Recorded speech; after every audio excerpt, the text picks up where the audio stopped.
واحلل عقدة من لساني يفقهوا قولي مولاي صل وسلم دائما ابدا على حبيبك خير الخلق كلهم فإن من جودك الدنيا وذرتها ومن علومك علم النور والقلم يا أكرم الخلق باني والخلوق به سواك عند علوم الحادث الأعظم يا رب بالمصطفى بلغ مقاصدنا فاغفر لنا ما مضى يا واسع الكرم والحبيب الذي ترجى شفاعته لكل يوم من الأموال مقتحمين محمد سيد القولين والثقلين والفريقين من عرب ومن عجم يا رب بالمصطفى بلغ مقاصدنا فاغفر لنا ما مضى يا واسع الكرم مجھ گناہگار سا انسان مدینے میں رہے من کے سرکار کا مہمان مدینے میں رہے یاد آتی ہے مجھے اہل وفا کی بات زندہ رہنا ہو تو انسان مدینے میں رہے جان و دل اس لیے نہیں چھوڑ آیا ہوں آزم کہ لوگ بھی آتے ہیں یہ سامان مدینے میں رہے کہ محمد سے طولے تیرے وہ کلام تیرے ہیں حضرت گرامی قدر اللہ رب العزت کی ہم اور آقا نامدار تاجدار مدینہ سرور قلب و سینہ سید سجان سیاہ لا مقام شفیع آسیہ غم گسارے جہاں ہم سب کے آقا و مولا حضرت محمد مصطفیٰ احمد مصطفیٰ صلی اللہ علیہ وسلم کی بارگاہ ناز میں ہدیہ درود و سلام عرض کرنے کے بعد ہمارے اللہ ہماری حاضری کو شکر اور جتنے حضرات قرب و جوار سے دور نزدیک سے اس خوبصورت نشست میں حاضر ہیں اللہ سب کو قلم قلم میں قربا رحمت و رحمت نصیب فرمائے دوستو یہ ماہ ذوالقعدہ ہے اور آنے والا مہینہ ذوالحجہ کا مہینہ ہے آپ احباب یہ بات بخوبی جانتے ہیں کہ ہر سال ان ایام میں ہمارے علاقوں میں شہروں میں بستیوں میں محلوں میں ایک خوبصورت چہل پہل ہوا کرتی تھی کہ لوگ حج کی تیاری میں مصروف ہوتے کوئی جا رہے ہوتے کوئی تیاری کر رہے ہوتے کچھ دوست احباب حاجیوں کے ساتھ ملاقات کرنے کو جا رہے ہوتے کوئی دعائیں پیش کر رہا ہوتا کوئی التجائیں پیش کر رہا ہوتا تو اس طرح کا ایک خوبصورت سلسلہ ان ایام میں ہمیں نصیب ہوتا تھا اور خوش نصیب لوگ عازم سفر مکہ و مدینہ ہوتے اب کورونا کی وجہ سے جو ہمارا سب سے بڑا نقصان ہوا ہے وہ یہ ہے اللہ اس کے رسول صلی اللہ علیہ وسلم کی بارگاہ کی حاضریوں وہ رک گئی ہے یہ سلسلہ ہم سے چھن گیا ہے مصیبتیں تو آتی رہی ہے اور آنے والے دور میں نصاب ہے مسائل تکلیف عجیب و غریب فتنے لا علاج بیماریاں یہ سلسلہ جاری رہتے ہیں لیکن دکھ تب ہوتا ہے جب شفا کے دروازے بند ہو جائے بندے کا بیمار ہونا یہ بعید از امکان نہیں ہے دکھ یہ ہے کہ جس کے پاس علاج ہے اس کا دروازہ بند ہو جائے جب یہ کیفیت ہو تو پھر چھوٹے درد بھی بڑے لگتے ہیں اور جب کوئی درد کا درمان ہو ہار پوچھنے والا موجود ہو، درد بانٹنے والا ہو، تو اس وقت بڑے بڑے درد بھی چھوٹے لگتے ہیں کہ انسان کو ایک سہارا میسر ہوتا ہے. چلو تکلیف آئی تو میں ان کو بتا دوں گا، چلو اگر غم آئے تو میں ان کو کہہ دوں گا، اگر تکلیفیں آئیں گی تو وہ میرے ہیں، میں ان کے سائے میں چلا جاؤں گا تو ہر تکلیف چلی جائے گی. اب امت مسلمہ کے لیے دکھ درد کی بات یہ ہے کہ اب نہ مدینہ شریف اس طریقے سے حاضری ہو رہی ہے اور نہ مکہ المکرمہ ہو. اب کوئی بھی حاجی حج کرنے نہیں جائے گا پاکستان سے. پہلے لاکھوں لوگ جاتے عمرے پہ اور لاکھوں لوگ جو ہے حضور کی بارگاہ میں حاضر ہو کر درود و سلام کا نذرانہ پیش کرتے تھے. پر صاحب ہے وہاں کوئی اپنے لیے دعائیں تھوڑی کرتا ہے، اپنے اہل و عیال کے لیے، دوست احباب کے لیے، اپنی قوم کے لیے، وطن کے لیے ایک دعاؤں کا سلسلہ جو ہے وہ جاری ہوتا. اب وہ سلسلہ جو ہے وہ رغبتیں، وہ برکتیں ہمیں نصیب نہیں ہو رہی. تو آج کی معروضات جو ہے وہ میں مدینہ شریف کے مقام اور مرتبے کے حوالے سے عرض کروں گا. خوشا شہر کے در نکلی برس، کیا خوش نصیب وہ شہر جس میں کائنات کے معمور جلوہ گر ہے. مدینہ شریف مدینہ الرسول جو نبی پاک صلی اللہ علیہ وسلم کی جلوہ گاہ ہے، جہاں میرے آقا آرام فرما رہے ہیں. مکہ المکرمہ کو چھوڑ کر حضور ہجرت کر کے جس شہر کے مبارک کی جانب جلوہ فکر ہوئے اور پھر آنے کے بعد میرے قریب آقا صلی اللہ علیہ وسلم نے اس کو اپنا مسکن بنایا. حضور نہیں جلوہ فکر رہے.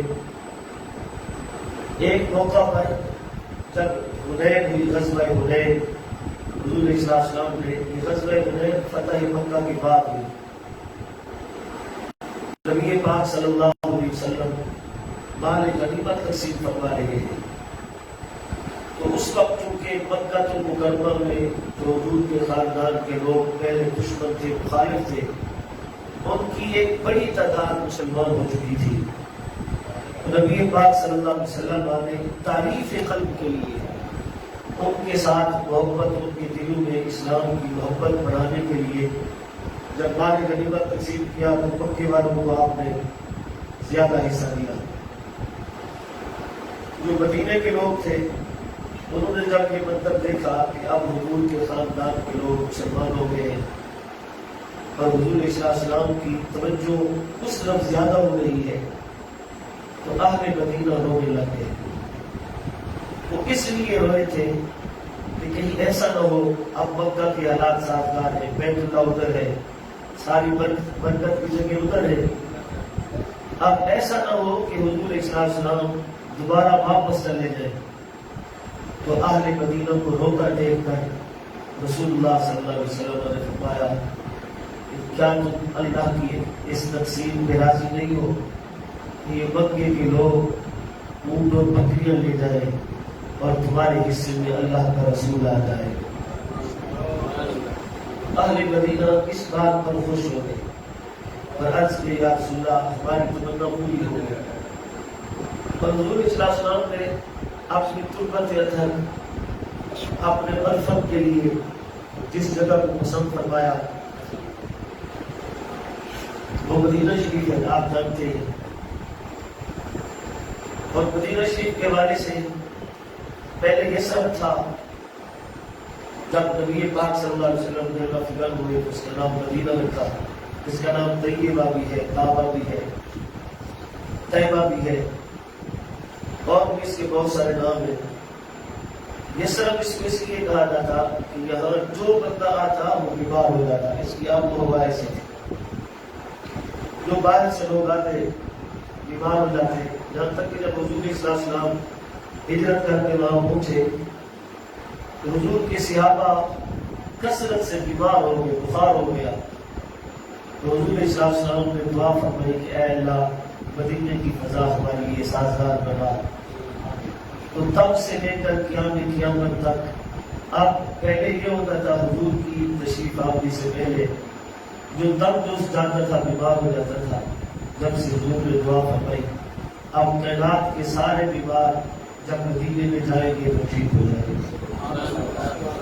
حضور نے فرمایا کہ بیمار یا داؤ کل دوا دواؤں کی کل دوا، فرمایا اس کی مٹی میں ہر بیماری سے شفا ہے، مدینہ شریف کی مٹی میں۔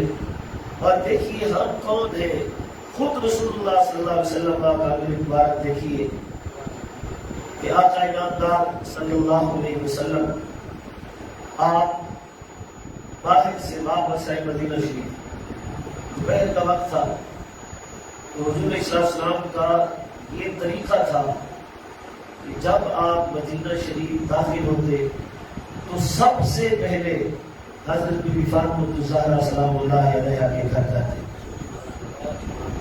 تو جب آپ مدینہ شریف سے باہر جاتے تو سب سے آخر میں سیدہ فاطمہ الزہرا پاک سلام اللہ علیہا کے گھر سے ہو کے پھر آپ جو ہے جاتے۔ تو آپ واپس آئے تو سب سے پہلے سیدہ پاک کے گھر جلوہ نگر ہوئے، تو آپ کے چہرہ انور کو مدینہ شریف کی خاک چوم رہی تھی، روح انور پر جو ہے وہ جیسے جو ہے وہ پتہ دوپہر کے وقت آئے اور گرد اڑ رہی ہو تو ایسے ہو جاتا ہے نا بندے کا چہرہ اور خاک گرد ہو جاتی ہے۔ اب حضور کے لیے وہ لفظ بولنا نامناسب ہے جیسے عام لوگوں کے لفظ بولتے ہیں، اس لیے میں نے کہا کہ مدینہ شریف کی خاک کے ذریعے حضور کی جسم اطہر کے بوسے لے رہے تھے۔ تو سیدہ طیبہ طاہرہ حضرت بی بی فاطمہ الزہرا پاک سلام اللہ علیہا نے آپ نے اپنا مکہ مبارک آگے کیا اور عرض کیا یا رسول اللہ صلی اللہ علیہ وسلم، پھر آپ نے چہرہ انور صاف کر آپ کی زلف انوری جو ہے ان پر کپڑا پھیر کے جو ہے وہ میں یہ گرد جو ہے وہ ہٹا دوں۔ رسول اللہ صلی اللہ علیہ وسلم نے کیا فرمایا؟ فرمایا اے زہرا لگی رہنے دو، یہ عام خاک نہیں، یہ مدینے کی خاک ہے۔ خود نبی پاک صلی اللہ علیہ وسلم نے اس دھرتی کی آب و ہوا سے کتنی محبت فرمائی اور حضور نے اسی موقع پر فرمایا کہ یہ عام خاک نہیں، یہ خاک مدینہ ہے، اور مدینے کی خاک میں اللہ نے ہر بیماری سے شفا رکھی ہے۔ اب تو ایمان کمزور ہو گئے، مگر ایسے لاکھوں لوگ اب بھی ہیں جن میں بیمار تھا، مدینہ شریف گیا تو اللہ نے صحت عطا فرمایا، مجھے یہ بیماری تھی میں وہاں گیا تو یوں ہو گیا۔ عقیدت اور محبت سے جو لوگ وہاں جاتے ہیں اللہ تعالیٰ ان کے ظاہر کو بھی منور فرما دیتا ہے اور اللہ ان کے باطن کو بھی منور فرما دیتا ہے۔ یاد رکھے کہ مدینہ شریف کی سب سے بڑی فضیلت، ویسے تو میں نے پچھلے درس میں بھی عرض کیا کہ پوری کائنات میں منبع فیوز و برکات اور منبع فضائل وہ حضور کی ذات ہے۔ تو ظاہر مدینہ شریف جو ہے اس کی بھی وجہ فضیلت حضور کی ذات ہے۔ مدینہ شریف جو ہے اس کی وجہ فضیلت یہی ہے کہ سرکار دو عالم صلی اللہ علیہ وسلم جگہ ملن ہے۔ اس حوالے سے حضرت علامہ خطابی رحمۃ اللہ علیہ وسیع الریاض میں لکھتے ہیں کہ اس بات پر علماء کا اجماع ہے کہ زمین کا وہ خطہ جو حضور صلی اللہ علیہ وسلم کے بدن جسم اطہر کے بوسے لے رہا ہے، ان قبر انور کا وہ حصہ جہاں حضور آرام فرما ہے۔ سرکار دو عالم صلی اللہ علیہ وسلم کو اما عائشہ پاک کے حجرے میں حضور کا وصال ہوا اور وہیں پہ حضور صلی اللہ علیہ وسلم کی آخری آرام گاہ ہے جو سب سے بڑھ کر ہے۔ علامہ خفاجی کہتے ہیں کہ وہ حصہ جو حضور کے بدن کے ساتھ لگا ہوا ہے، حضور کے بدن کے ساتھ نہیں لگا ہوا، جب حضور کو سلانے لگے تو ایک صحابی نے نیچے چادر بچھا دی، مٹی کو وہ چادر لگی، پھر چادر کو صاف سے حضور صلی اللہ علیہ وسلم نے کفن مبارک پہ اور رکھا تھا، تو اس چادر کو پھر کفن لگا اور کفن کو میرے پاک نبی علیہ السلام کا بدن مبارک لگ رہا ہے۔ اب دیکھیے حضور کا بدن مبارک کفن کو لگا اور کفن مبارک چادر کو لگا اور چادر اس مٹی کو لگ رہی ہے، زمین کے حصے کو بس کر رہی ہے۔ علامہ صفا جی کہتے ہیں زمین کا وہ حصہ جس کو حضور کے ساتھ نسبت ہے وہ عرش الہی سے بھی افضل ہے اور کعبے سے بھی افضل ہے۔ تو اچھا اس کی وجہ کیا ہے؟ آپ سنیں گے تو بدل گئے۔ وہ عرش الہی سے بھی افضل ہے اور وہ بیت اللہ سے بھی افضل ہے، بلکہ روئے زمین کا سب سے افضل ترین خطہ، جنت سے بھی افضل، عرش سے بھی افضل، جو نبی پاک صلی اللہ علیہ وسلم آگے بدن انور کے بوسے لے رہا ہے، جس میں رب سے وجود محمدی نصیب ہوا صلی اللہ علیہ وسلم، جس کو سرکار دو عالم صلی اللہ علیہ وسلم آگے معطر وجود کے ساتھ نسبت نصیب ہو گئی، وہ عرش الہی سے بھی افضل ہے، بیت اللہ سے بھی افضل ہے۔ اچھا اس سے بھی اگلی بات ہے کہ علامہ صفاتی فرماتے ہیں آخر وجہ کیا ہے کہ وہ کعبے اور عرش سے کیوں افضل ہے وہ حصہ؟ کہتے ہیں کہ اس وجہ سے کہ جس پیار سے خدا اس جگہ کو دیکھتا ہے اس پیار سے اللہ نہ کعبے کو دیکھتا ہے نہ عرش کو دیکھتا ہے۔ اس کی فضیلت کی یہ وجہ ہے کہ جس محبت سے پروردگار عالم ہمارا اللہ اس خطے کو دیکھتا ہے جہاں حضور جگہ ہے، اس پیار سے نگاہ قدرت کسی اور طرف نہیں اٹھتی، اس لیے ساری فضیلتیں اس حصے کو حاصل ہے جہاں سرکار دو عالم صلی اللہ علیہ وسلم کھڑا فرما ہے۔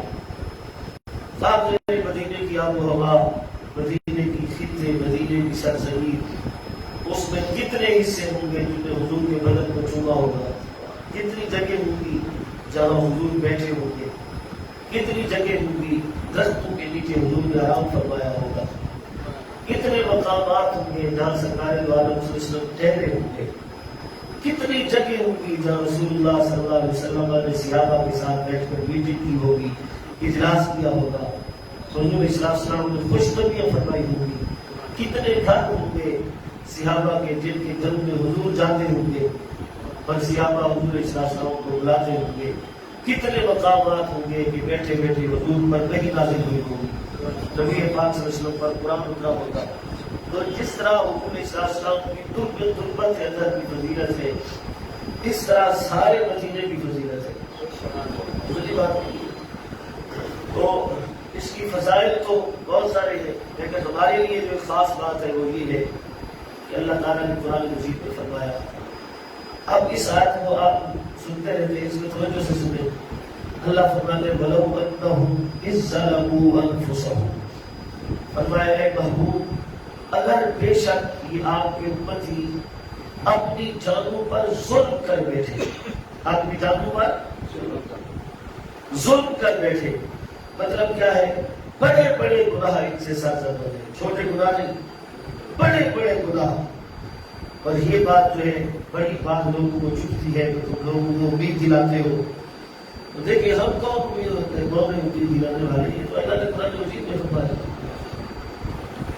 کہ جب اپنی جانوں پر ظلم کر بیٹھے، یعنی بڑے بڑے گناہ ان سے ہو جائے، تو جاؤں کا اے بابو پھر وہ تیری بارگاہ میں حاضر ہو جائے، اللہ کی نافرمانی کرتے تھے، ان سے اللہ کی نافرمانی ہو جائے، اللہ تعالیٰ کے احکام سے منہ موڑ لے، اللہ کے احکام سے عدول کر بیٹھے، اللہ نے جو باتیں کہی ان کے خلاف کر بیٹھے، اللہ کی نافرمانی کرے، مجرم اللہ کے، جرم کیا اللہ کا، نافرمانی کی اللہ کی، اور معافی مانگنے کے لیے جائے کدھر؟ اللہ فرماتے ہیں جاؤں کا بابو میرے مجرم اگر معافی چاہتے ہیں تو تیری بارگاہ میں حاضر ہو جائے، اب وہ آپ کے پاس آ جائے، آپ کے کیا کریں؟ فاستغفر اللہ، یہاں آپ کے اللہ سے معافی مانگیں، اور ان کے معافی مانگنے سے بات پوری نہیں ہوگی، واستغفر لهم الرسول، اور اے محبوب آپ بھی ان کے لیے دعا مانگیں، آپ کہیں کہ اے اللہ میرے در پہ آئے ان کو معاف کر دیں۔ ایسا ہوگا آپ کے پاس آئیں گے، معافیاں مانگیں گے، اور اے محبوب آپ بھی ان کے لیے مغفرت طلب کریں گے، تو کیا ہوگا؟ لَوَجَدُ اللَّهَ تَوَّابًا رَحِيمًا، ضرور پھر ضرور اللہ کو مانیں گے، اللہ توبہ بھی قبول فرمائے گا، اللہ ان پر رحم بھی فرمائے گا۔ تو مجھے کسی نے کہا کہ کر بیٹھو ظلم جدو تسی اپنی جاننا تھے رب آنکھیں میں بخشاندہ اور یار دیکھو گئے تھے. محبوب کے در پہ آ جاؤ. میں آپ میں کوئی خوبصورت بات کر سکتا ہوں. آپ میں سے اکثر لوگ جو ہے مدینہ شریف کی حاضری آپ کو نصیب ہوئی ہوگی. تو آپ باب السلام سے جہاں سے جو ہے وہ باب السلام ہے تو باب السلام سے آپ داخل ہوں اور آپ مواجہ شریف کے سامنے جہاں جامع مبارک ہے اور مواجہ جو ہے نا مواجہ یہ عربی زبان کا لفظ ہے اور یہ وجہ سے نکلا. وجہ کا معنی ہوتا ہے چہرہ. مواجہ اس وزن میں جب یہ لفظ آئے تو اس کا مطلب ہے مواجہ ان دو بندوں کو کہتے ہیں جن کا چہرہ آمنے سامنے ہے. مواجہ اس جگہ کو کہتے ہیں جہاں امتی کا چہرہ حضور کے سامنے ہوتا ہے اور حضور کا روح انور امتی کے سامنے ہوتا ہے. مواجہ شریف کی طرف آپ جا رہے ہیں تو آپ کی دائیں جانب محراب والی دیوار ہے جہاں امام کھڑا ہو کے نماز پڑھاتا ہے اور آپ کی بائیں جانب ریاض الجنت کی باؤنڈری لینڈ ہے جہاں سنہری کلر کی جو ہے وہ جالی لگی ہوئی ہے.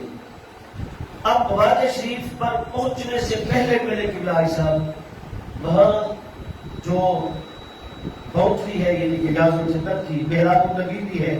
محراب النبی آپ کراس کریں تو آپ کی دائیں جانب جلی حروف سے اسی سنہری جالی کے جو ہے لوہا یا جو بھی چیز ہے اس سے ایک حدیث شریف لکھی ہوئی ہے اور وہ حدیث اب بھی لکھی ہوئی ہے. ترکوں کے زمانے کی لکھی ہوئی ہے. ترکوں کے زمانے میں جو چیزیں لکھی تھی جب یہ حکومت آئی تھی انہوں نے بہت کچھ مٹا بھی دیا لیکن وہ حدیث لکھی ہوئی ہے. اور وہ حدیث کون سی ہے سنیے. وہ حدیث ہے ابھی تک آپ مواجہ شریف کے سامنے پہنچے نہیں ہیں. پہنچنے سے پہلے آپ کی دائیں جانب جو بائیں جانب وہ حدیث شریف لکھی ہوئی ہے. اگر غور کریں تو نظر آتی ہے کہ شفاعتی لأہل الکبائر من امتی. حضور کا یہ فرمان ہے کہ میری شفاعت میری امت کے کبیرہ گناہ کرنے والوں کو بھی نصیب ہوگی. شفاعتی لأہل الکبائر من امتی کہ میری امت کے جو کبیرہ گناہ کرنے والے ہیں ان کو بھی میری شفاعت نصیب ہوگی. اچھا ہر بندے کا اپنا ایک نظریہ ہے.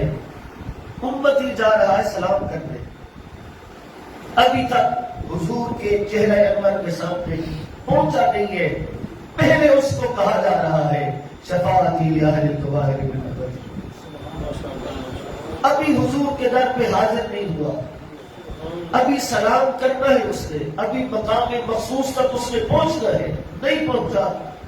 پہنچنے سے پہلے محض حدیث کے اتفاق نہیں ہے, یہ حضور کی طرف سے بالکل حقیقت یہ امتی کے کان میں کہا جا رہا ہے. ایک گناہگار تو جہاں آیا ہے ٹھیک آیا ہے. یہی وہ جگہ ہے جہاں دل توڑے نہیں جاتے, جہاں گناہگار کو دھتکارا نہیں جاتا, بلکہ سن یہ ہمارا فرمان ہے شفاعتی لأہل الکبائر من امتی کہ کبیرہ گناہ کرنے والا بھی ہوگا تو اس کو دھکے نہیں مارے جائیں گے, اللہ کی بارگاہ میں اس کی سفارش کی جائے. یہ اتفاق ہے کیا اس حدیث کا وہاں لکھے رہنا اور آج تک وہاں اس حدیث کا لکھا ہوا ہونا میرے خیال میں یہ اتفاق نہیں ہے, بلکہ گویا کہ رسول اللہ صلی اللہ علیہ وسلم ہر آنے والے امتی کو یہ ارشاد فرما رہے ہیں گھبرا مت, میں ہوں نا تیری سفارش کرنے. سمجھی بات نہیں. اور پھر اس سے آگے ہے جس وقت سنہری جالی کی طرف آپ منہ کر کے کھڑے ہوتے ہیں تو سنہری جالی کی طرف جب آپ کا منہ ہے تو وہاں پر ایک شعر لکھا ہوا ہے.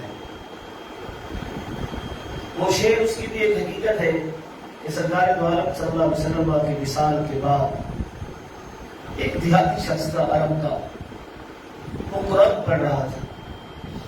اس نے آیت پڑھی وَلَوْ أَنَّهُمْ إِذْ ظَلَمُوا أَنفُسَهُمْ جَاءُوكَ کہ جب اپنی جانوں پر ظلم کر بیٹھے اے محبوب آپ کی بارگاہ میں حاضر ہو گئے. اس دیہاتی نے جب یہ قرآن کی آیت پڑھی گناہگار تھا تو یا اس نے سمجھا کہ میں اپنی مغفرت کے لیے جاؤں حضور کی بارگاہ میں, تو اس نے قرآن بند کیا اور اس نے چل پڑا مدینہ شریف کی جانب. کیوں جا رہا ہے؟ کہ اللہ کا حکم ہے کہ حضور کی بارگاہ میں جاؤ اور حضور سے کہو کہ یا رسول اللہ دعا کریں، اور آپ نے آپ بھی دعا کرو تو اللہ گناہ معاف فرما دے گا۔ اس لیے تو ارادے کے ساتھ جا رہا ہے۔ سوچے ہیں، صاحب سے سوچتا ہوگا حضور کو دیکھوں گا، حضور کی مجلس میں ہوں گا، حضور کا حسن ہے، حسن کے چرچے تھے، حضور کا اسی چہرہ دیکھوں گا۔ جب وہ مدینہ شریف میں داخل ہوا تو اس نے جو سن رکھا تھا مدینہ شریف کے حوالے سے اس کے اپوزٹ تھا۔ اس نے سنا تھا کہ مدینہ کے لوگ مہمان نواز ہیں، خوش اخلاق ہے، تو جب وہ مدینہ شریف میں داخل ہوا تو کیا دیکھتا ہے، جو بھی شخص ملتا ہے سر جھکا ہوا وہ بات ہی نہیں کرتا، کوئی بولتا نہیں، سلام کرو تو جواب دیتے ہیں، رنجیدہ چہرے، افسردہ ماحول، اور ایسے جیسے کہ اس شہر کی کسی نے خوشیاں چھین لی ہوں۔ عجیب و غریب سا ماحول ہے۔ چلتے چلتے مسجد نبوی شریف کے پاس پہنچا، دیکھا کہ چند صحابہ رو رہے ہیں۔ اس نے پوچھا کہ رسول اللہ صلی اللہ علیہ وسلم کدھر ہے؟ تو بتایا گیا کہ آج سے 3 دن قبر حضور کا وصال ہو گیا، پر یہ نبی پاک صلی اللہ علیہ وسلم کی قبر اندر ہے۔ وہ جو قرآن پڑھ کے امیدیں باندھ کے آیا تھا، حضور کی قبر کے ساتھ لپٹا اور زاروں قطار رویا اور عرض کیا، یا رسول اللہ میں خود تو نہیں آیا، میں تو قرآن پڑھ کے آیا، میرا تو آپ کے ساتھ سہارا ہی نہیں ہے، آپ میرے ساتھ کیا بنے گا؟ ادھر وہ رو رہا ہے اور اپنے گھر میں حضرت علی مرتضیٰ کرم اللہ وجہہ الکریم آپ آرام فرما رہے ہیں۔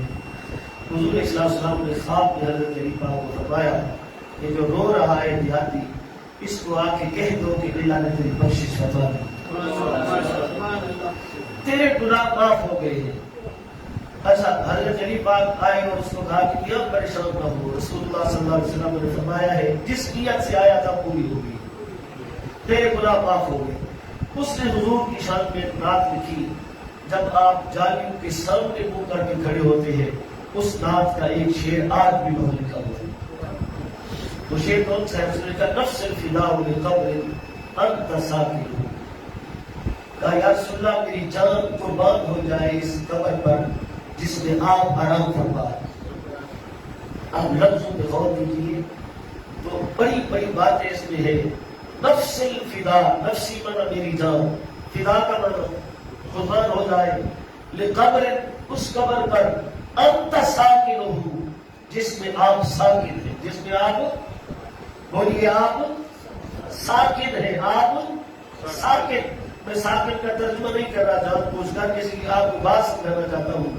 یہ ساکن ہونا مردے کی صفت ہے یا زندہ کی صفت ہے؟ ساکن کون ہوتا ہے؟ سکونت پذیر یہ زندہ ہوتا ہے، مردہ نہیں ہوتا سکونت پذیر، یہ بس ان کا ہے جو زندہ ہوں۔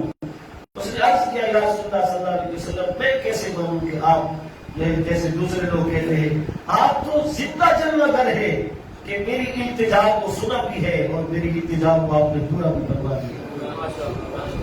نفس الفداء لقبر انت ساکن، کافیہ العفاف وفیہ الجود والکرم۔ اس نے کہا، اے زمانے میں دھکے کرنے والوں ادھر آؤ، فیہ العفاف، معافیت تو یہاں ملتی ہے، معافیت تو یہاں سے ملتی ہے، تم کہاں بھٹک رہے ہو؟ وفیہ الجود والکرم، اور جود و عطا کی برکھا یہاں برستی ہے، ادھر آؤ زمانے والوں، یہاں ہر آنے والی کی جھولیاں بھر دی جاتی ہیں۔ تو فرمایا، جب اپنی جانوں پر ظلم کر بیٹھو تو محبوب کی بارگاہ میں آ جاؤ، وہ خدا ہے جس نے تم کو ہمدرد کرم بنایا اور ہمیں بھیک مانگنے کو تیرا راستہ بتایا۔ اللہ رب العزت نے کہا، خود کہا اللہ نے، گناہگاروں کو بخشش کا سامان دیا اور کہا، آؤ میرے محبوب کے در پہ آ جاؤ، میرے محبوب کے در پہ آ جاؤ گے تو تمہارے سارے بگڑے کام سمجھ جائیں گے۔ حضرت گرامی کا حضور کی بارگاہ میں حاضر ہونا، سرکار دو عالم صلی اللہ علیہ وسلم کی بارگاہ کی حاضری، یہ صرف ہماری تمنا نہیں ہے، یہ صرف ہم نہیں چاہتے کہ ہم حضور کی بارگاہ میں حاضر، ساری کائنات چاہتی ہے، فرشتے چاہتے ہیں، ساری مخلوق چاہتی ہے، تو اس کے ساتھ ساتھ ہمارے پاک آقا صلی اللہ علیہ وسلم آپ بھی چاہتے ہیں کہ میری امت میں یہ چوکھٹ پہ آئے۔ بعض حضور خود یہ چاہتے ہیں، رسول اللہ صلی اللہ علیہ وسلم نے فرمایا، حضور فرماتے ہیں کہ من حج البیت فلم یزرنی، جو حج کرنے آیا اور حج کر کے ادھر سے ہی واپس چلا گیا. حج کیا مکہ کا حج کر کے چلا گیا. جیسے آج کل بعض لوگوں کا بعض نظریہ ہے. تو حضور فرماتے ہیں کہ جس نے حج کیا اور حج کر کے ادھر سے ہی چلا گیا وَلَمْ يَزُرْنِي اور میری زیارت کے لیے نہ آیا. وَلَمْ يَزُرْنِي اس لفظ کا معنی ہے کہ میری زیارت کے لیے نہ آیا. یہ معنی نہیں کہ میری قبر کی زیارت کے لیے نہ آیا. حج کر کے ادھر سے چلا گیا اور میری زیارت کے لیے نہ آیا. اتنے سے لفظ میں یہ بات سمجھ آتی ہے کہ جو آج بھی مدینہ شریف جاتا ہے وہ حضور کی قبر انور کی زیارت کے لیے نہیں، وہ خود حضور سے ملاقات کے لیے جاتا ہے. اور جس طبقہ علماء کو ہم مانتے ہیں اپنا رہنما، اس طبقے کے علماء کا یہ نظریہ ہے. سمجھنے بات نہیں. اور باقی جو دوسرا طبقہ ہے ان کا یہ ہے کہ آپ حضور کے روضے کی نیت سے سفر ہی نہ کریں. یہ نیت کریں کہ ہم مسجد نبوی کو دیکھنے جا رہے ہیں. سمجھے ان کا نظریہ ہے یہ. ہمارے طبقے کا یہ نظریہ ہے کہ آپ جب مدینہ شریف جائیں تو یہ نیت نہ کریں کہ مسجد کو دیکھنے جا رہا ہوں. یہ نیت ثانوی ہے. یہ نیت نہ کریں کہ حضور کے روضے کو دیکھنے جا رہا ہوں. یہ نیت ثانوی ہے. پہلی نیت یہ کریں کہ میں خود رسول اللہ سے ملاقات کے لیے جا رہا ہوں. بات سمجھیں گے؟ تو اگر بندے کا دل صاف ہوا اور نگاہ دار گورا جیسی ہوئی اور آپ عازم سفر ہوئے، وہ مدینہ کی دور کی بات ہے، آپ راستے میں ہوں گے اور آپ کو باہر مدینہ کی زیارت نصیب ہوگی. حضرت تاجدار گورا جب جا رہے تھے تو عشاء کی سنتیں جو ہے وہ آپ نے نہ پڑھی تو رسول اللہ صلی اللہ علیہ وسلم نے زیارت کرے ہوئے فرمایا کہ بیٹے گہرے کی میری سنتیں تو نہ چھوڑا کر. سمجھے؟ زیارت نصیب ہوگی. یہ نیت کر کے جائیں رسول اللہ صلی اللہ علیہ وسلم کی ملاقات کے لیے جا رہے ہیں. ہماری تو آنکھیں ایسی ہے ہی نہیں کہ وہ جگہ دیکھ سکے، لیکن یہ حقیقت ہے کہ چوکھٹ میں جانے والے ہر امتی کو حضور دیکھتے بھی ہیں اور آپ کا کرم بھی کرتا ہے. اور میں عرض کر رہا تھا کہ حضور سرکار تو عالم صلی اللہ علیہ وسلم نے حکم فرمایا کہ میرے ساتھ کیا ہو. ایک اور حدیث سنیے. نبی پاک صلی اللہ علیہ وسلم نے فرمایا کہ من یستطیع منکم الا یموت الا بالمدینہ فلیمت بہا. اور میں تم میں سے جو طاقت رکھتا ہوں، تم میں سے جو طاقت رکھتا ہوں کیا کرنے کی؟ مدینے میں مرنے کی. اس بات کی طاقت رکھتا ہوں کہ میں مدینے میں مر سکوں. میں جو طاقت رکھتا ہوں، استطاعت رکھتا ہوں اس چیز کی کہ مجھے موت مدینے میں آئے، تو حضور فرماتے ہیں اپنی استطاعت کو صرف کر کے کوشش کریں کہ مدینے میں آگے بڑھے، اس کو موت مدینے میں آئے. کوشش کریں گے کہ موت مدینے میں آئے. یا رسول اللہ کیا ہوگا؟ فرمایا جو مدینے میں مرے گا فإنی لہ شفیع یوم القیامت، میں قیامت کے دن اس کا ہاتھ تھام کے جنت میں کریں گے. جو مدینے میں مرا سے راتیں بھی مدینے کی، باتیں بھی مدینے کی، جینے میں یہ جینا ہے، کیا بات ہے جینے کی. اور عرصہ ہوا طیبہ کی گلیوں سے گزرے تھے، اس وقت بھی گلیوں میں خوشبو ہے مسیحے. آپ کبھی مدینے سے جائیں، بنگلہ خدا آپ کا گھر لاہور میں ہے، آپ کراچی چلے گئے، جتنا مسجد آپ کا قریبی رشتے دار ہو، بے تکلف دوست ہو، آپ کو پھر بھی اجنبیت محسوس ہوگی اور آپ محسوس کریں گے کہ میں پردیس میں ہوں، مجھے اپنے گھر جانا ہے، میرا گھر لاہور میں ہے. لیکن جب آپ مدینہ شریف جاتے ہیں تو یوں لگتا ہے کہ ہم جب گھر میں تھے پردیس میں تھے، آپ مدینہ شریف آئے ہیں تو اپنے اصلی گھر میں آ گئے. کبھی اجنبیت محسوس نہیں ہوئی. کبھی ایسا نہیں ہوا کہ مطلب مدینہ شریف جائے اور بندے کو یہ محسوس ہو کہ میں کسی عالم میں زبان اور ہے، کلچر اور ہے، وہاں کا تمدن طرز حیات اور ہے، صاحب ہے. لیکن مدینہ شریف جاتے ہی یوں محسوس ہوتا ہے جیسے پردیس کا تھکا ہارا مسافر اپنے گھر آ گیا ہے. سمجھے؟ تو نبی پاک صلی اللہ علیہ وسلم حضور علیہ السلام آپ نے حکم فرمایا امت کو کہ میرے در پہ آؤ آؤ میری چوکھٹ میں اور بار بار آؤ. تو خوش نصیب لوگ ہیں وہ میرے کل جمعہ پہ یہ بات عرض کی تو مجھے کسی دوست نے کہا کہ آپ پھر دوبارہ یہ گفتگو ریپیٹ کرتے ہیں. اسی لیے میرے بات چلو ٹھیک ہے. تو کچھ لوگ تو خوش نصیب ہیں جیسے حضرت سیدنا بلال رضی اللہ تعالیٰ عنہ. حضرت کتنی محبت تھی حضور کے ساتھ. حضرت بلال کا نام آئے تو ذہن میں دل میں اور دماغ میں محبت کی ایک لہر اٹھتی ہے, عشق کا ایک سماں پیدا ہوتا ہے. اور جو محبت اور وفائیں حضور کے ساتھ حضرت بلال نے نبھائی ہے قیامت تک اس کی مثال نہیں ملے گی. تو حضرت سیدنا بلال رضی اللہ عنہ سب کو چھوڑ چھاڑ کے حضور کے پاس گئے, حضور کی خدمت کی, حضور کی اذانے کی مسجد میں حضور صلی اللہ علیہ وسلم کے ذاتی کام کاج کیے, سرکار دو عالم صلی اللہ علیہ وسلم کی ذاتی خدمات جو ہے وہ ان کے حصے میں آئی. لیکن جب حضور کا وصال ہو گیا, نبی پاک صلی اللہ علیہ وسلم کے وصال ظاہری کے بعد بہت سارے صحابہ مدینہ چھوڑ کے چلے گئے تھے. اس کی وجہ صرف یہ تھی کہ ان سے وہ خالی گلیاں برداشت نہیں ہوتی تھی کہ گلیوں میں حضور نظر نہ آئے, سرکار دو عالم کی زیارت نہ ہو. ان میں حضرت بلال کی قبر پر بھی ملک شام میں ہے.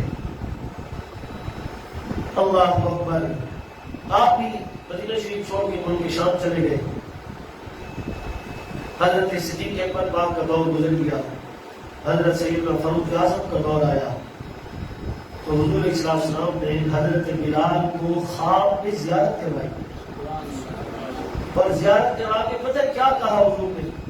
حضور نے خواب میں آ کے کہا ما هذه الجفة یا بلال, بلال یہ کیا بے وفائی ہے, تم بھی بے وفا ہو گے. عرض کے یا رسول اللہ میں نے کیا غلطی کی ہے؟ میں کتنا عرصہ ہو گیا ہے, تم ملنے نہیں آئے, ادھر آ کے بیٹھ گئے. کیا خوش نصیبی ہے کہ حضور اس انداز سے بلائیں کہ آؤ میری چوکھٹ میں آپ حاضری دے گا. اور پھر آگے بھی حضرت بلال کوئی اب جیسا ہوتا اس وقت کی تعبیر پوچھتا کہ اس کی تعبیر کیا ہے. حضرت بلال تھے جس کیفیت میں تھے ان کی دوڑ لگا, چل پڑے فوراً اسی حالت میں چل پڑے, نہ رخت سفر نہ سامان سفر نہ تیاری, جس کیفیت میں تھے اٹھے اور چل پڑے. گھر والوں نے کہا خیریت تو ہے, آپ رات کا وقت ہے, رات اٹھ کے جا رہے ہیں. آپ نے فرمایا کہ اس لیے جا رہا ہوں کہ مجھے رسول اللہ نے بلایا. اور حضرت سیدنا بلال رضی اللہ تعالیٰ عنہ کا حضور کے ساتھ تعلق پتہ ہے کیسا تھا, کیسا تعلق تھا حضور کے ساتھ. اس کی ایک مثال میں آپ کو دیتا ہوں. مثال کے طور پر مدینہ شریف میں کسی صحابی نے اپنے بیٹے کو کہا کہ جاؤ دیکھو رسول اللہ گھر ہے یا کہیں گئے ہوئے. تو وہ شہزادہ باہر جا کے فوراً ہی واپس آ گیا اور اس نے آ کے کہا کہ ابا جی حضور گھر ہی ہے. تو صحابی نے پیچھے پوچھا بیٹا حضور کو دیکھا ہے تم نے؟ اس نے کہا نہیں میں نے نہیں دیکھا. آپ کسی سے پوچھا ہے؟ کہا پوچھا بھی نہیں. تو کہا نہ پوچھا ہے نہ دیکھا ہے, پھر کیسے کہہ رہے ہو کہ حضور گھر ہے؟ تو اس ننھے بچے نے کہا ابا جی میں نے حضرت بلال کو دیکھا ہے. سمجھو گے نہیں سمجھے؟ میں نے حضرت بلال کو دیکھا ہے. جب بلال مدینے میں ہے تو حضور بھی ادھر ہی ہوں گے. یہ تعلق تھا کہ اہل مدینہ اور صحابہ کرام جانتے تھے جہاں بلال ہوں گے وہیں حضور ہوں گے. سمجھے بات نہیں؟ تو اب حضور کے وصال کے بعد پہلی مرتبہ حضرت بلال مدینہ شریف میں داخل ہو گئے. اہل مدینہ کی وہ محبت سوئی ہوئی جا اٹھی اور حضرت بلال کو دیکھ کر تڑپ پہ اہل مدینہ اور بھارفتگی بالغانہ انداز میں معصوم بچے آگے آگے بھاگ بھاگ کے حضرت بلال کا نام تھام کے پوچھتے اے بلال اکیلے آئے ہو یا حضور کو بھی ساتھ لائے؟ حضور کو کدھر چھوڑا ہے؟ سرکار کہاں چلے گئے؟ کیا جواب دیتے؟ حضور کی خدمت عزت میں حاضری دی اور حاضری کے بعد اذان کا وقت ہوا. سامنے حضرت بلال آئے. صحابہ نے کہا کہ حضرت بلال اذان میں. حضرت بلال نے کہا نہیں میں نے حضور کی وصال کے بعد اذان دی نہیں. اللہ اکبر. علامہ نے کہا کہ ادائے دید سراپا نیاز تھی تیری, کسی کو دیکھتے رہنا نواز تھی تیری. کسی کو دیکھتے رہنا نماز دی تیری. تو حضرت بلال نے کہا کہ نہیں میں اذان نہیں دوں گا. بڑے جلیل القدر صحابہ نے کہا لیکن نہ بنے. آخر کار صحابہ کرام حضرات حسین کی روایت کو لے آئے. حضرات حسین کی روایت نے کہا کہ چچا جی اذان دیکھیے نا. نريد أن نسمع الأذان الذي توثق بحضرتنا رسول اللہ. وہ اذان سناؤ جو ہمارے نانا جی کے سامنے دیا کرتے تھے. اب چاہتے ہیں اب حضرات حسین کے لیے کی بات ٹال نہ سکے. پر ایک بات کہی کہا کہ پہلے اذان دیتا تھا تو آنکھیں بند رکھتا تھا اور جب میں اشہد ان محمد رسول اللہ کہتا تو آنکھیں کھولتا تو میری لبوں پہ حضور کا نام ہوتا اور آنکھوں کے سامنے حضور کا چہرہ ہوتا. اذان شروع کرتی آنکھیں بند ہے. وہی ماحول ہے, وہی مسجد ہے, وہی آواز گونجی, وہی فضا, وہی منبر, وہی مؤذن, وہی نمازی, وہی بزم ہے, وہی دھوم ہے, وہی عاشقوں کا ہجوم ہے. کمی تو بس میرے یار کی جو تہے مزار چلا گیا. تو اسی اسلام میں جب اہل مدینہ نے اذان کی آواز میں تڑپے. اہل مدینہ اس نیت سے آئے کہ حضور نظر آئے. اور حضرت بلال نے جب اشہد ان محمد رسول اللہ کہا تو آپ نے آنکھیں کھلی آپ کی معرفتگی محبت میں, اس امید سے آنکھیں کھلی کہ شاید آج بھی حضور نظر آئے. لیکن حضور نظر نہ آئے تو وہ اسی لمحے گر کر بے ہوش ہو گئے اور اذان مکمل نہ کر سکے. اور حضرات حسین میری بہن سے معذرت چاہیے کہ آپ میری معافی قبول فرما لیں. میں بن حضور کی اذان نہیں دے سکتا. حضرات گرامی تک محبت کے یہ داستانیں اور یہ سلسلے یہ بڑے طویل ہیں, وسیع و عریض ہیں. حضور کے صحابہ کی محبت, ہمارے بزرگان دین کی محبت مدینہ شریف کے ساتھ بڑے وسیع سلسلے. جتنا انسان کے اندر ایمان مضبوط ہوتا ہے اتنی حضور کی ہر نسبت کی محبت بندے کو نصیب ہوتی ہے. ہر نسبت کی محبت, حضور کے شہر سے محبت, حضور کے در و دیوار سے محبت, جن گلیوں سے حضور گزرے ان راہوں سے محبت. ایک ایک زیارت ڈھونڈتے ہیں, ایک ایک زیارت. لوگ بتاتے ہیں کہ یہ کنواں ہے جہاں حضور علیہ السلام نے وضو فرمایا تھا. تو ایک وادی ہے, وادی عقیق اس کو کہتے ہیں. وہاں پہاڑ کے دامن میں ایک وادی ہے.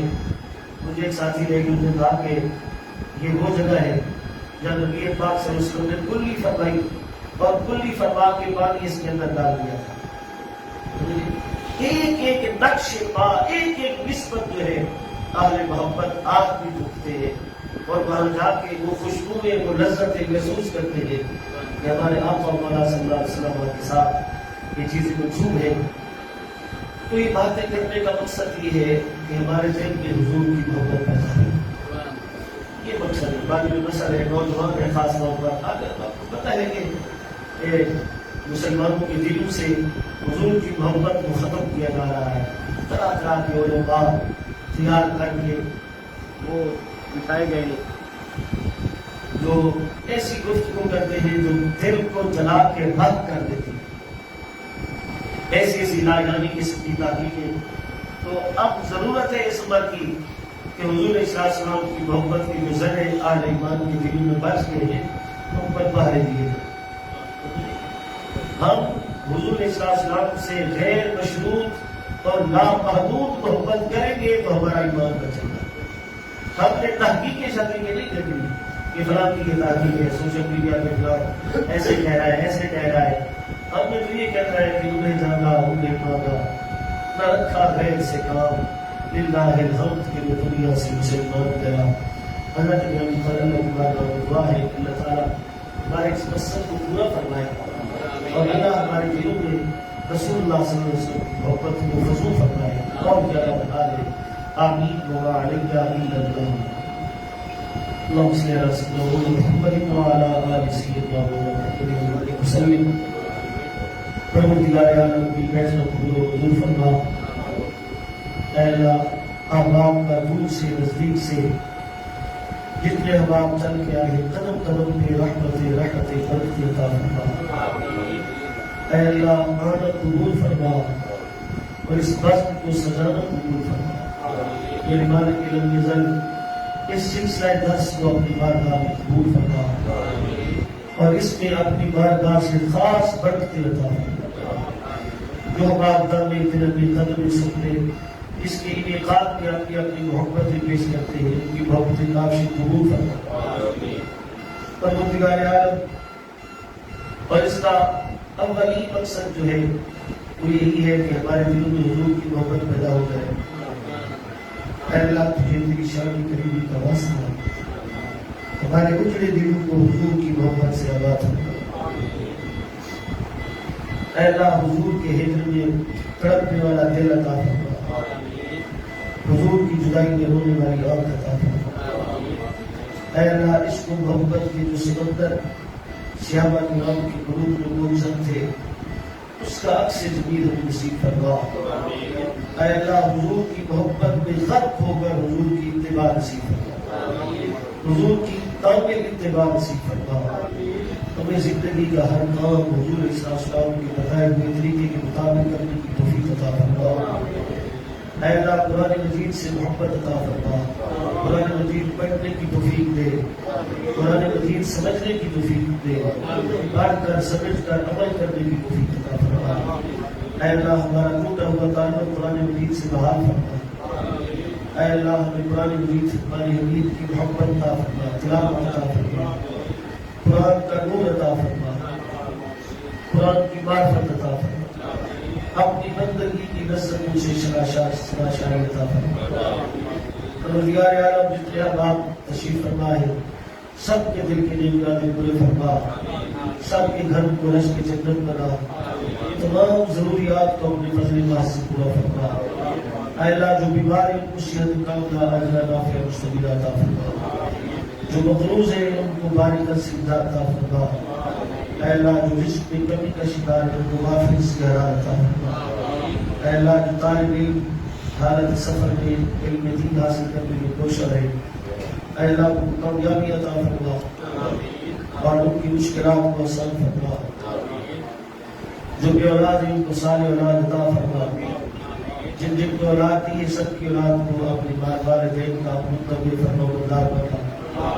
اے اللہ، جو رزق میں کمی کا شکار ہے ان کو وافر اس کی حالات عطا فرما۔ اے اللہ، جن کی گھروں میں جوان بیٹے بیٹی ہے ان کے فرض کی ادائیگی کی انہیں اسباب عطا فرما۔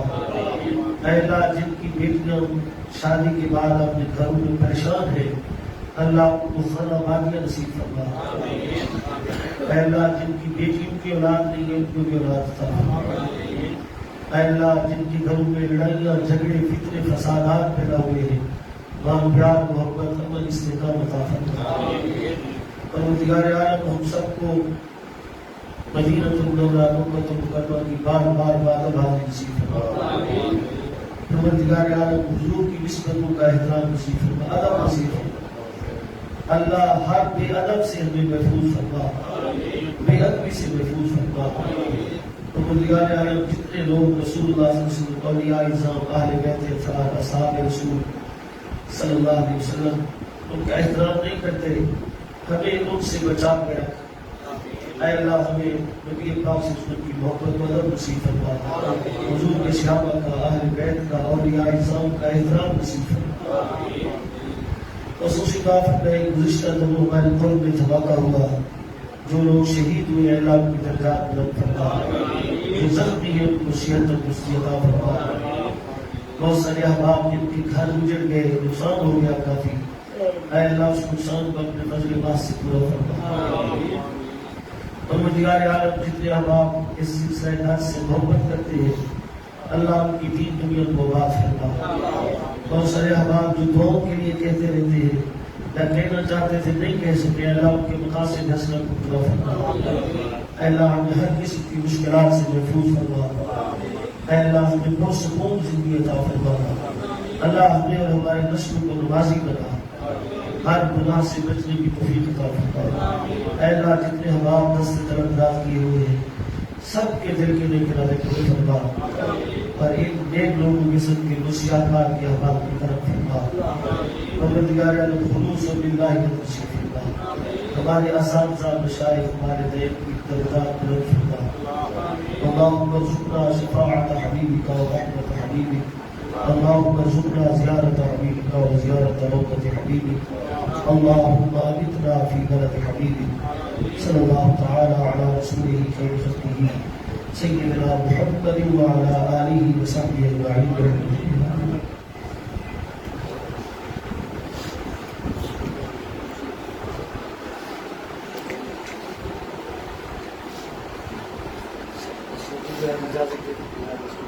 اچھی لگتی